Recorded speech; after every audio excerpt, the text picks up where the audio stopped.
Bienvenidos a Odisea Argentina. Lo tenemos a Carlos de viaje, pero vamos a ir ya a su encuentro porque es un momento político con mucho para analizar, con mucha información. Carlos, bienvenido. ¿Me escuchás bien?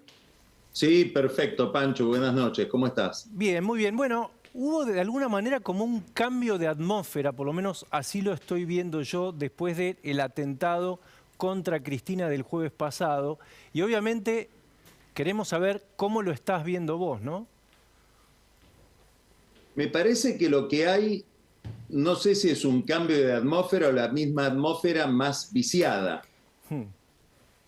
Es decir, me parece que lo que hay que observar, analizar, mirar sus consecuencias, sus derivaciones, es la potencia enorme que tiene esta inercia de polarización que tiene la sociedad argentina y sobre todo la clase política argentina. Subrayo clase política, ¿por qué? Porque cuando uno toma contacto con analistas de opinión pública, a mí me tocó estar en contacto con gente que estuvo haciendo focus group esta semana que pasó, antes del atentado, lo que te señalan es que daría la impresión de que, por lo menos en la capital federal, intuyo que en el interior del país, más todavía, la gran mayoría de la población va por otro camino, están sufriendo otros padecimientos, hay un estado emocional de angustia que hacía mucho tiempo no se registraba en la Argentina. Entonces, una de las preguntas que uno debería hacerse es hasta dónde esta polarización, esta forma de contradicción entre unos y otros, que es tan potente que ningún atentado logra conmoverla, es representativa del conjunto. O si no, estamos en presencia de una dirigencia un poco encapsulada en su propia discusión. Es evidente que la polarización rinde. Hay elementos, digamos, subjetivos que tienen que ver con esta contradicción que bordea el odio y que genera discursos de odio. No todo es discurso de odio. Hay argumentación, hay crítica, hay reproches y además hay modulaciones de esos discursos que bordean el odio, la agresión ya ilimitada al otro. Bueno, la palabra ya se instaló, ¿no? La palabra odio. Sí. Claro. Yo recuerdo esa canción de Nacha Guevara, satírica, que hablaba justamente de al odio venceremos. No recuerdo ahora el título, a lo mejor vos te acordás, Pancho. Canción del odio, la estuve Canción escuchando. del odio. Sí. ¿Eh? Hay una versión con Elena Roger que hizo hace poco. Bueno, que el mensaje de la canción es que, bueno, odiamos tanto al odio que ya el odio al odio se transforma en una masacre al odio y expresa cómo en lo que uno cree que es el bien termina siendo el mal. Este es el misterio del fanatismo. Se han hecho estudios en la Universidad de Harvard de psicología política donde vos ponés a dos dogmáticos en contacto con ideas distintas, en la suposición de que el contacto con la idea del otro va a modificar o lo va a poner en otra posición a uno de los dos o a ambos. Y los dos salen más radicalizados. El contacto con lo otro hace que uno se convenza más de que uno tiene la razón. Imposible nada, dialogar, interactuar, nada con eso, ¿no? Pude leer un libro interesantísimo que se llama El tirano, es un libro de un historiador de la literatura de Harvard, es La política en Shakespeare. Y ahí habla del fanatismo. Y dice que el fanático ve tan claro lo que ve, duda tan poco de lo que ve, está tan aferrado a sus prejuicios o a sus convicciones, que le parece que el que no lo ve necesariamente tiene que ser un perverso. Digamos, en el que piensa distinto, hay siempre una descalificación moral cuando vos pensás con fanatismo. Y esto es lo que lleva a estados políticos como el que vive hoy la Argentina. En ese contexto se produce el atentado que es tomado como insumo, con excepciones, después quiero subrayar las excepciones, son muy valiosas las excepciones, pero como insumo por los los grupos más radicalizados de la dirigencia política. Todavía no sabemos qué es este atentado. Esto es muy importante decirlo. Hay una especie de ansiedad por definir, que viene, por supuesto, de la angustia que produce esto que sucedió. Sí, muy pocos angustia datos, que no ¿no? solamente... ¿Cómo? Y muy pocos datos hasta ahora. Por eso mismo, uno quiere saber rápido qué es, un poco para exorcizar ese mal y descartar o aliviar la perturbación que genera la vulnerabilidad de alguien a quien buena parte de la sociedad, los que la aman y los que la detestan, consideran invulnerable, que es Cristina Kirchner. Para mucha gente, la vulnerabilidad de Cristina Kirchner es un rasgo inconcebible. Un poco la animadversión a Cristina Kirchner también infunde ese sentimiento. Es interesante sobre todo de ese lado, ¿no? Lo que decís. Es tan mala, tan maquiavélica, tan perversa, todo lo calcula que no la pueden matar, no le puede pasar lo que le pasó. No puede estar desesperada tampoco, no puede estar perdida.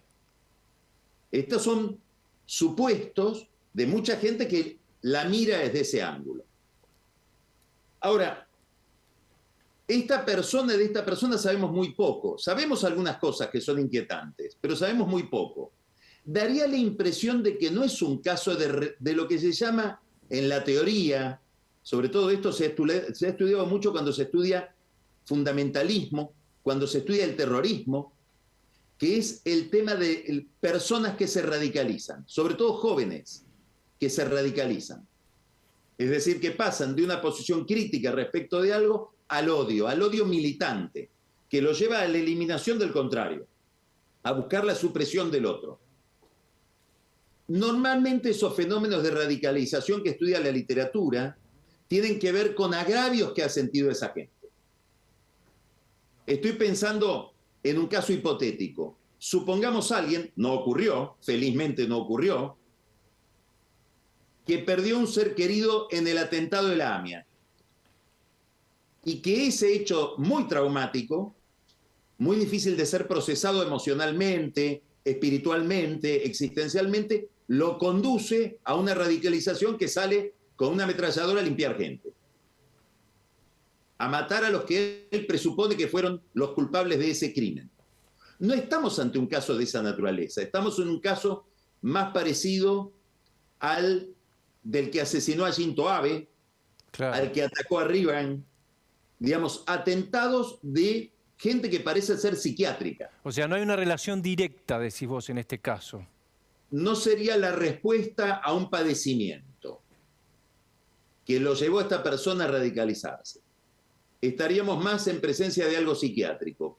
Ahora, ¿al psiquiátrico no se lo puede manipular? Sí. ¿Puede haber alguien que lo conduzca? Sí. ¿Puede haber alguien que manipule esa locura llevándolo en una determinada dirección? Sí. Cuando fue el atentado a Juan Pablo II, Aliadja, no sé si vos recordás aquel turco que le dispara a Juan Pablo II y lo hiere,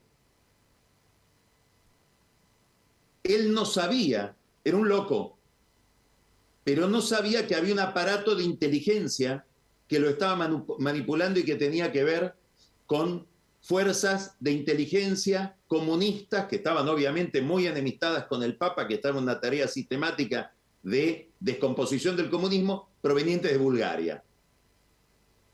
Pero cuando se estudió el tema se ve que había una conexión y este loco, que era loco, no sabía que su locura era el insumo de una operación de asesinato o de un atentado, de un magnicidio. Que era instrumento de alguna manera.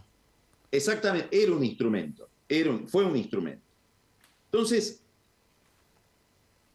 acá hay datos llamativos, los tatuajes.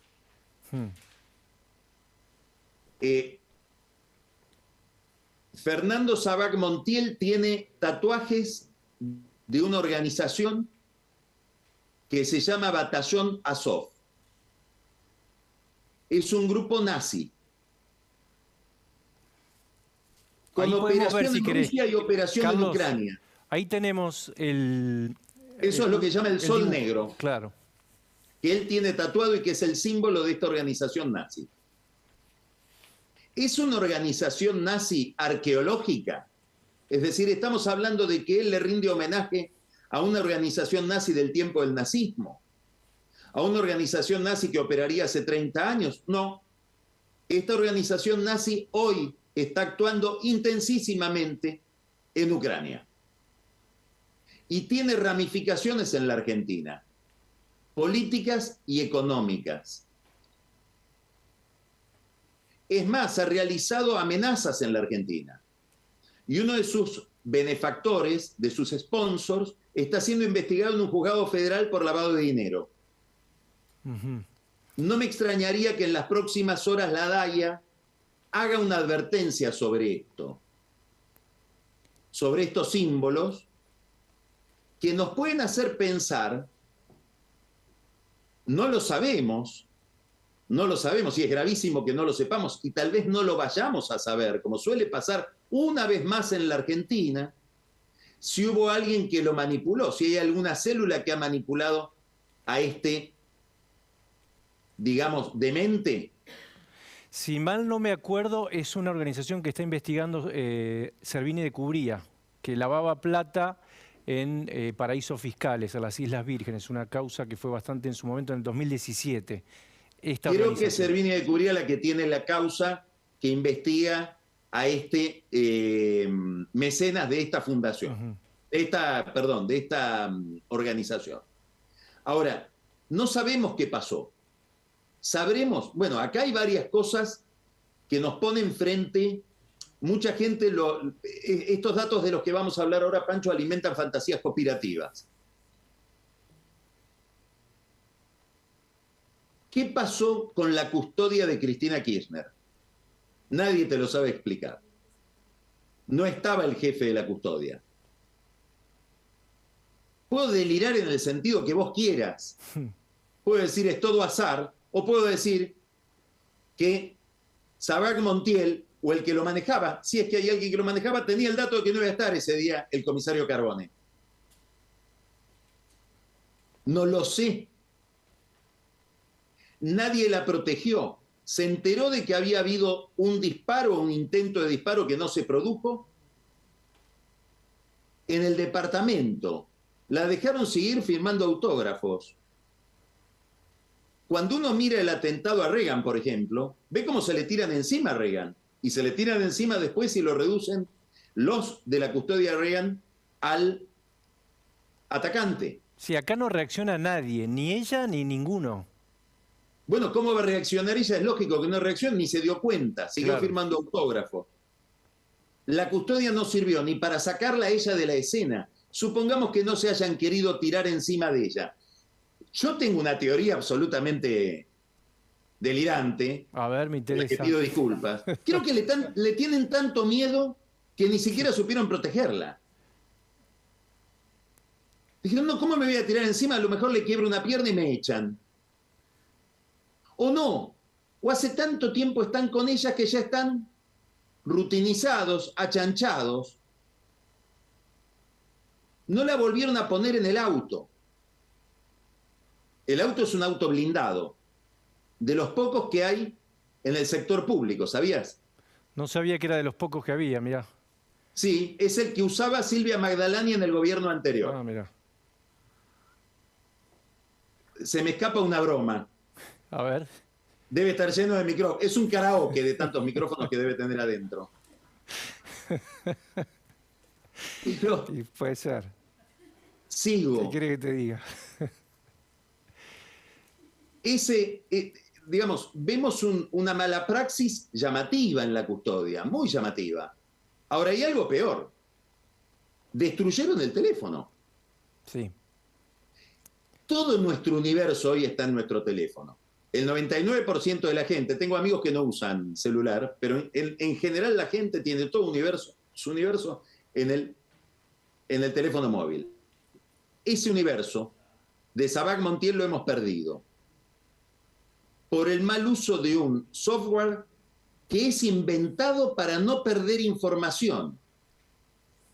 Esto es lo curioso. Esos software que sirven para acceder a la información de un teléfono están diseñados por si alguien se equivoca, que pueda seguir cumpliendo su objetivo de obtener la información. Hemos logrado, a través de un software ideado para obtener información, perder la información.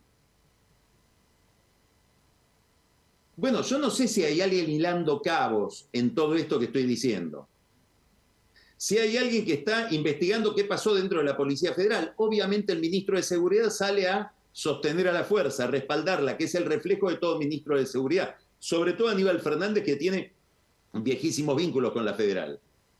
Ahora, ¿alguien estará sumariando a alguien? ¿Alguien estará haciendo una investigación de por qué esto pasó? ¿Tendrán alguna explicación para darnos? O por lo ¿La menos jueza está mirando? interés en que se recuperen esos datos mediante la nube, que decían que había que hacer un pedido afuera, ¿no?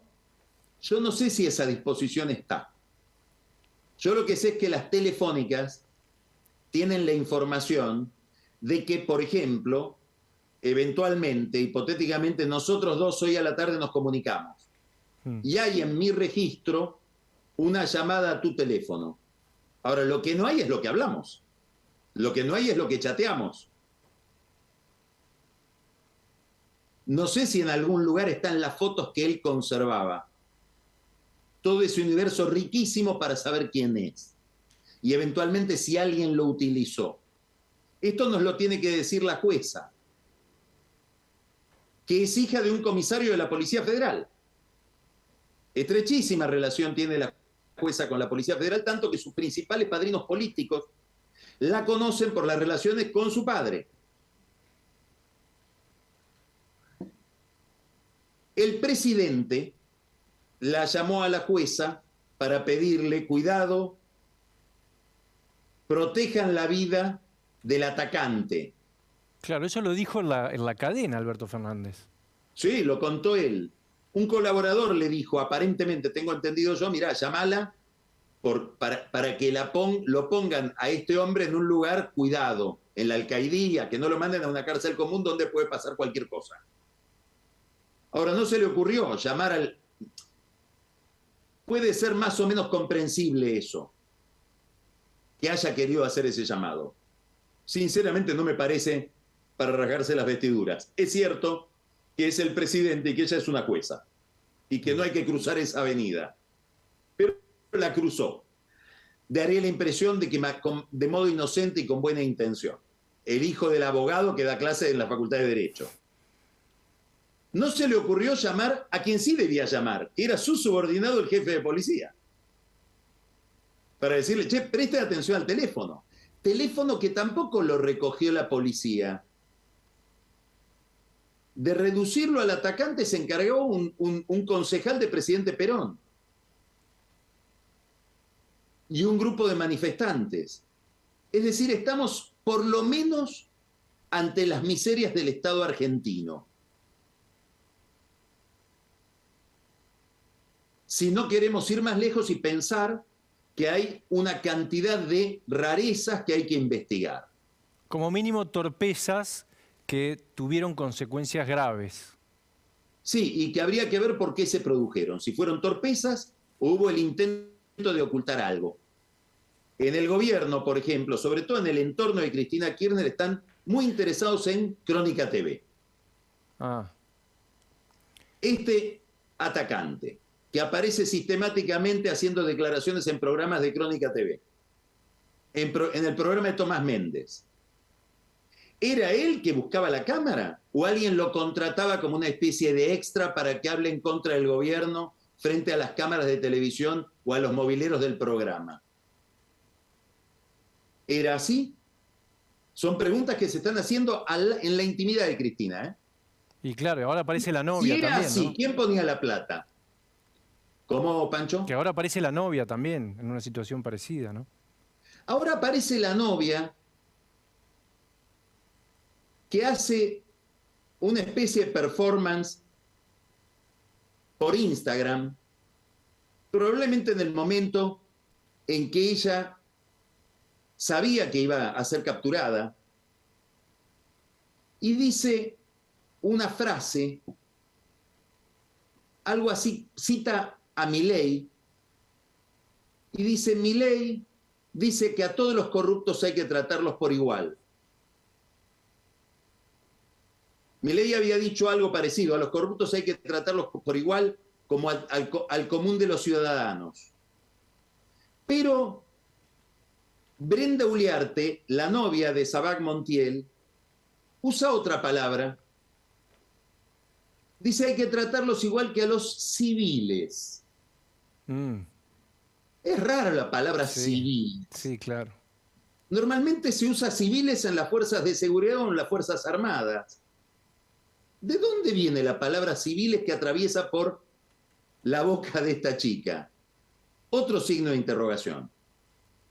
Indicios, pequeños datos, que seguramente no se está haciendo la AFI del kirchnerismo, que ya decretó que es un lobo solitario, sin hacerse preguntas.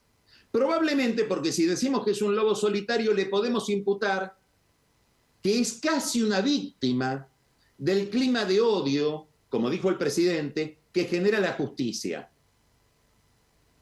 Desde esa frase del presidente en el discurso del jueves a la noche, la madrugada del viernes, hay una línea recta hasta la barbaridad que dijo el senador Mayans. Si quieren paz social hay que suspender el juicio de vialidad. Senador de la Nación, presidente de bloque, representante de la provincia de Formosa. Si quieren paz social, hay que suspender ya el juicio de vialidad. Hasta Parrilli se escandalizó de eso, ¿eh? Claro, ¿cómo no se va a escandalizar? Porque hay que decirle a Mayans que en su fuerza política, hay que avisarle, ojalá esté viendo, habría que decirle que en su fuerza política, en este momento, lo que hay es una línea discursiva de repudio al odio. Entonces no se puede decir que si no se suspende la causa judicial esto va a ser el caos, porque es un discurso de odio. Entonces, ¿a dónde estamos yendo? A que es muy difícil, como decíamos al comienzo, que haya un hecho tan traumático como este. Pensá que se pronunció, para ponerle una magnitud, el secretario de Estado de Estados Unidos, Anthony Blinken. Hoy hubo una declaración conjunta de los presidentes de las dos comisiones de Relaciones Exteriores de Estados Unidos repudiando el atentado. Es decir, esto es un hecho de primera magnitud a escala internacional. No necesitamos aclarar que ocupó la tapa de todos los diarios del mundo. Ese hecho tan traumático no logra corregir la dinámica de polarización y de enfrentamiento que hay en la Argentina.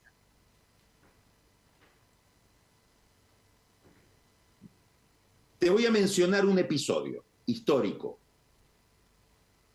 Carlos Menem sufre en el mes de octubre, calculo, fines de septiembre, octubre del 93, una obstrucción en la carótida.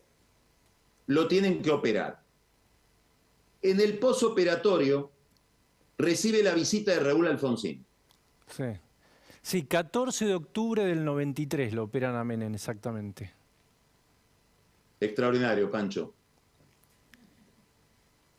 14 de octubre, a los pocos días, 15, 16 de octubre, va Alfonsín a visitar. En la habitación estaba Eduardo Menem, el hermano del entonces presidente. Ahí nace el Pacto de Olivos. Obviamente que había habido conversaciones previas, pero no de ellos. La primera vez que se habla de la reforma constitucional que va a tener lugar en el año 94 y cuyo pacto se celebra a comienzos de noviembre del 93, va a ser en esa reunión. El país estaba partido en dos por el intento del menemismo de avasallar la Constitución, con un plebiscito. Reformar la Constitución con números que no eran los reglamentarios en el Congreso. Mirá, ahí ese dato también lo busqué. 3 de noviembre es el Pacto de Olivos, con lo cual pasaron... 3 de noviembre es la reunión en lo de Caputo. Claro, pasaron menos de 3 semanas. Bueno, ¿qué es lo que pasó? Obviamente voy a exceder lo que me corresponde, porque me voy a meter en las intencionalidades de Alfonsín. No tengo ningún derecho. Estoy conjeturando. Alfonsín pedía a gritos un acuerdo, porque el menemismo arrasaba con las instituciones y arrasaba con el radicalismo, que efectivamente después se quebró. Había gobernadores que querían acordar y había gobernadores que no querían acordar. De la Rúa, por ejemplo, estaba enfrente. Alfonsín utilizó No digo que no haya sido sincera su visita, pero suspendió el nivel acérrimo de enemistad que tenía con Menem en ese momento, lo visitó y se inició una política de coordinación y de acuerdo. ¿La carótida produjo el acuerdo? Tiendo a pensar que no, que había una vocación de acuerdo que se sirvió de la carótida. En el 2010, 27 de octubre, muere Néstor Kirchner. Cristina Kirchner también aparece en una situación de vulnerabilidad como ahora, viuda. Se celebra un funeral, debemos recordar que fue un funeral de Estado, pero del Poder Ejecutivo y del oficialismo, hecho en la Casa de Gobierno, no en el Congreso, sí, donde ella decidía quién podía ir y quién no. Es decir, que el funeral ya daba por sentada la polarización y la oposición también daba por sentada la polarización. La muerte de Kirchner no sirvió para que nadie funde en ella un proceso de acuerdo, porque no hacía falta el acuerdo, porque el negocio político era la confrontación. Yo creo que eso es lo que está pasando hoy. Que hay la decisión de determinados núcleos, no estoy hablando de todos, quiero subrayar, es obvio que hubo comunicados que se firmaron en conjunto en el Senado, en la Cámara de Diputados, hubo un comunicado que quiso hacer firmar a todas las organizaciones religiosas el Poder Ejecutivo y no logró hacerlo firmar a todas porque ya el comunicado presumía que no quería el consenso. Vos sabés cuando realizás un comunicado a cuántos incluís en esa redacción. Sí, claro. Es muy sencillo. Cualquier político avisado sabe hacerlo. Cualquier diplomático sabe hacerlo. Viven de eso. Si digo esto, entra este. Si digo lo otro, echo al otro. Son comunicados hechos para confrontar, para incluir y también para excluir. Por esa vía hubo, es cierto, excepciones. Los políticos que rodean a Alan Clutterbuck en RAP, 150 firmaron un comunicado autoconvocándose. Los jóvenes que se forman en el Centro de Investigación y Acción Social de Rodrigo Sarazaga se autoconvocaron y firmaron un comunicado, y ahí hay gente de la cámpora, del macrismo, del radicalismo, del masismo, de todas las vertientes políticas, prácticamente todas. Pero en general lo que vemos es un aprovechamiento de esta circunstancia para estirar la cuerda de la confrontación. Porque la idea de la confrontación era previa, así como la del acuerdo era previa con el Pacto de Olivos que decía recién, en este caso vos estás diciendo es previa la mala actitud hacia el otro, digamos. Bueno, en España hemos visto centenares de manifestaciones de toda la clase política repudiando el terrorismo, pero cuando fue a Techo se mantuvo la polarización, porque había una elección al día siguiente, o en esa semana. Entonces, ¿qué quiero decir? Que hay una decisión de confrontar. ¿Por qué? Porque cada grupo siente que lo más importante es la unidad del propio grupo, que se constituye en oposición al otro. El que quiere desmarcarse de ese juego, por ejemplo, Facundo Manes, diciendo no me parece que por una declaración desafortunada haya que iniciar un juicio político al presidente de la Nación, porque gastamos una herramienta delicada, el que quiere zafar de esa es condenado. A Manes lo respaldó su partido.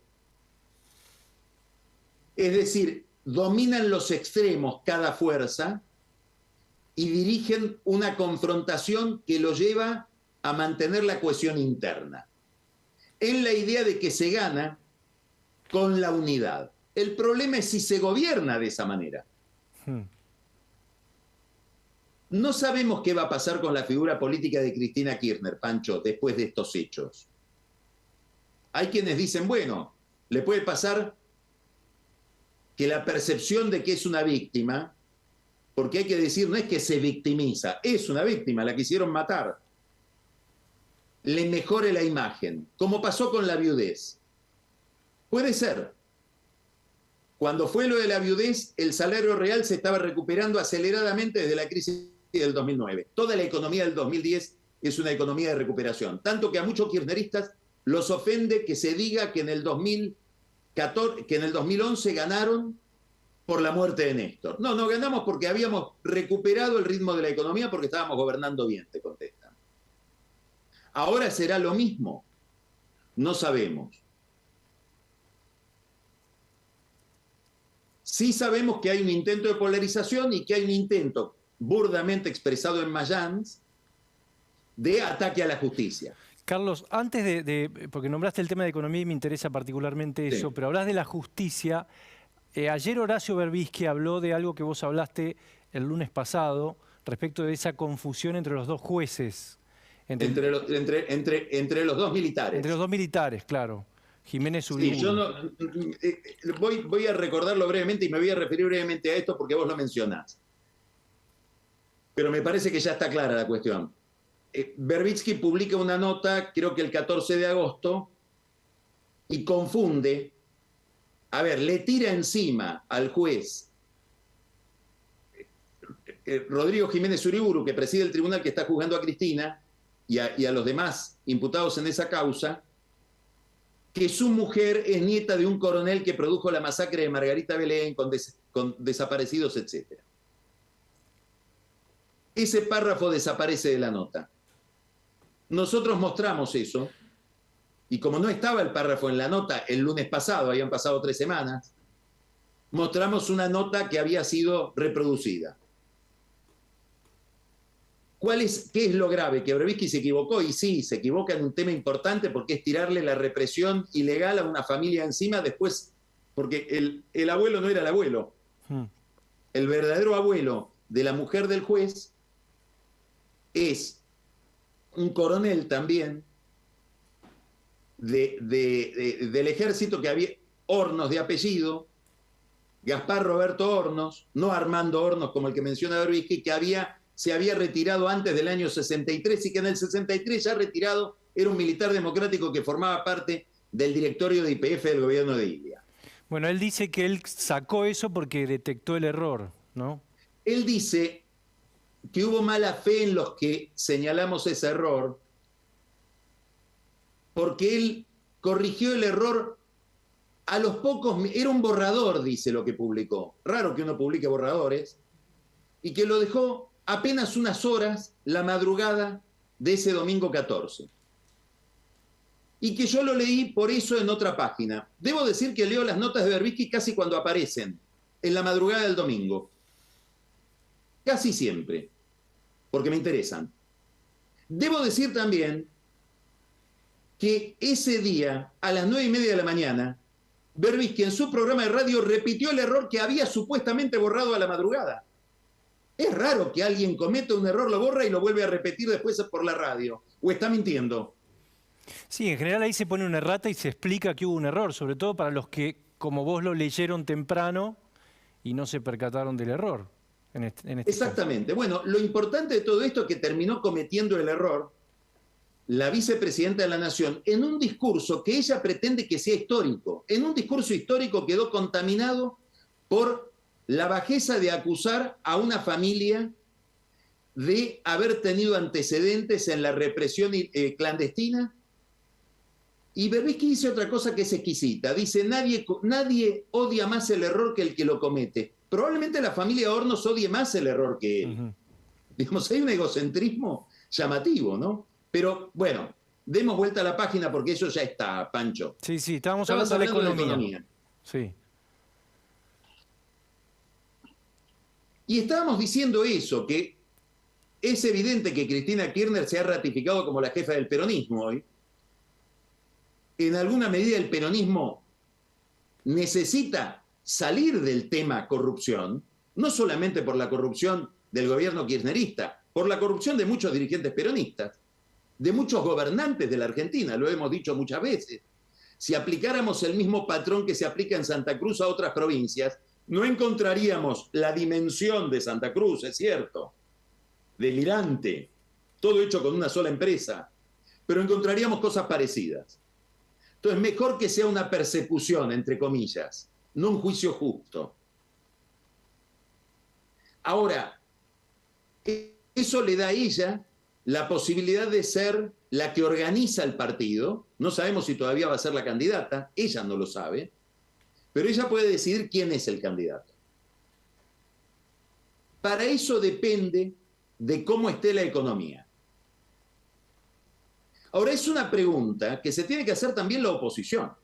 Si yo fuera dirigente de la oposición, no estaría tan confiado en que la polarización extrema es una política saludable, conveniente para mis intereses. Porque si llego a gobernar, ¿cómo hago para gobernar con esta Cristina fortalecida que maneja un 20, un 25, un 30% del electorado y controla una minoría muy homogénea, súper movilizada? ¿Alguien pensó en esto? ¿Alguien pensó si las reformas que requiere la Argentina no exigen algún tipo de diálogo? Es una buena pregunta, es una buena pregunta para hacerle a Joaquín de la Torre, que ya está en este estudio. Lo vamos a, probablemente tenga también una mirada sobre eso. Es un gran tema y me va a interesar después escuchar lo que dice Joaquín sobre el tema. Ahora, fuera de esto, también Cristina, para fortalecerse, necesita que la gestión de Massa sea relativamente exitosa. Massa está llegando a Washington, va a tener reuniones. Jorge Argüello le armó una agenda muy similar a la de Batakis. Massa en este momento no va a necesitar a la consultora de Freddy Balsera, que es la que él contrata para mantener relaciones en Estados Unidos, sobre todo para vincularse con los demócratas, que es la gente que tiene más lejos, curiosamente. Argüello, que está demostrando ser un gran embajador. Hoy mencionamos los dos comunicados que en alguna medida consiguió Argüello en relación con el atentado contra Cristina. Le ha armado unas reuniones con las figuras más importantes del Tesoro, salvo Janet Yellen. Va a estar sobre todo con David Lipton, que fue el encargado del programa que se celebró con la Argentina en el fondo en tiempos de Macri, y hoy es el principal asesor en materia de política internacional de Yellen, y es el que le dice a Yellen qué pasa en la Argentina. Y es importante porque Yellen, la secretaria del Tesoro, es determinante en el fondo. Se va a reunir con Kaplan, Mike Kaplan es el jefe de todo lo que son relaciones internacionales con Asia y América Latina en la Secretaría del Tesoro. Se va a reunir con la conducción del fondo, con Georgieva, con Ilan Goldfein. Estas son reuniones que van por afuera de las reuniones que va a mantener el equipo técnico de economía, que tenía su propio viaje pautado. Sí, con Claver Carone también, con el del BID, con Claver Carone también se va a reunir. Con Claver Carone, que es un enemigo de Alberto Fernández, un poco por herencia de Vélez, que tiene una gran competencia con Claver Carone por conducir el BID.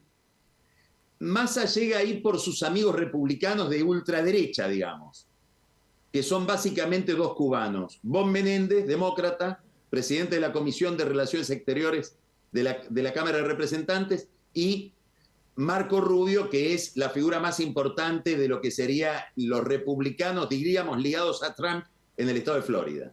Esos son amigos de Massa, y a través de ellos llega Claver Carone, que pertenece a la misma, diríamos, mesa cubana. Claro.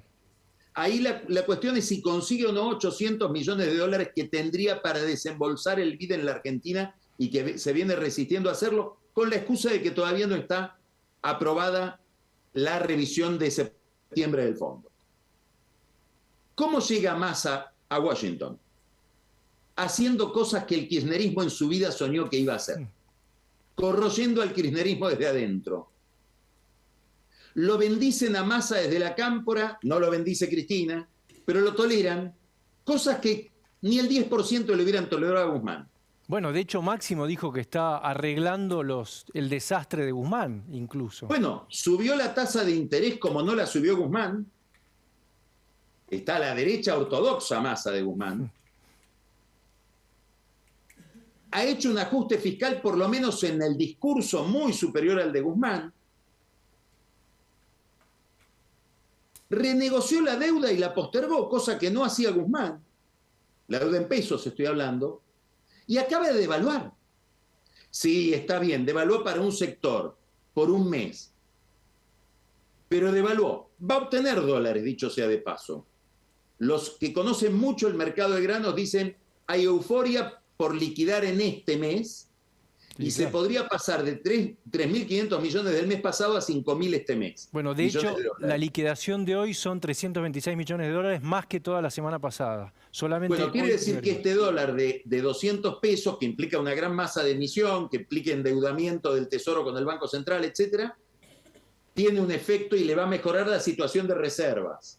Es un parche, porque lo que liquidas hoy no lo que liquidas después, y habrá que ver cuando termine septiembre si no tiene que volver a estirar esta devaluación para adelante. Pero de hecho hizo algo que tenía prohibido, devaluar.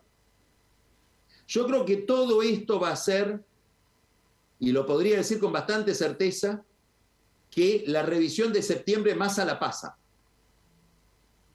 La del fondo. Es decir, que le van a garantizar el desembolso que tendría que haber en septiembre para que siga funcionando el programa.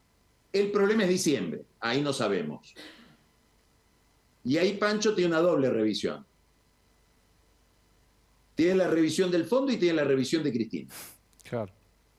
En diciembre del 2020, Cristina suspendió una negociación con el fondo, se la prohibió a Guzmán porque se negó al aumento de tarifas. En diciembre empieza la campaña. Y acá viene el gran dilema que no sé resolver. Que si Cristina puede durante esta campaña hacer lo que hizo en la campaña del 21, porque tiene muchísimo menos dólares. Sí, claro. En aquel momento cuando le dijo a Guzmán no sigas con este programa de ajuste, no aumentes las tarifas, tenía 7.000 millones de dólares en el Banco Central. Es una tonelada de plata al lado de lo que hay hoy, que hay migajas. Bueno, vamos a ver hasta dónde llega Massa y hasta dónde llegan con Massa. ¿Y vos probablemente sea más tolerante la gente del fondo que Cristina. Eso te iba a preguntar, ¿qué intuís? Más allá de que no lo podemos saber, ya terminando, Carlos, pero me parece importante tu mirada sobre ese diciembre. Me cuesta pensar cuál sería el programa que lleva adelante Cristina Kirchner sin dólares si se desprende del programa de parches, maniobras, medidas razonables y humo que lleva adelante Massa. Que como me decía hoy un economista de la oposición, hace lo correcto pero en una dimensión incorrecta, en un monto incorrecto, en un monto insuficiente. Bueno, esto nos abre otra perspectiva que hay que saber mirarla. Habrá que ver si Cristina Kirchner tiene un programa alternativo. Me cuesta pensar que tolere este programa, pero me cuesta también pensar que tenga un programa alternativo. No quiero estar en sus zapatos. Esa es otra pregunta para Joaquín de la Torre. ¿Qué diciembre viene? Carlos, te invito a quedarte entonces y a escucharlo. Un abrazo y voy a seguir el programa con mucho interés. Gran abrazo, gracias. Vamos entonces al encuentro de Joaquín.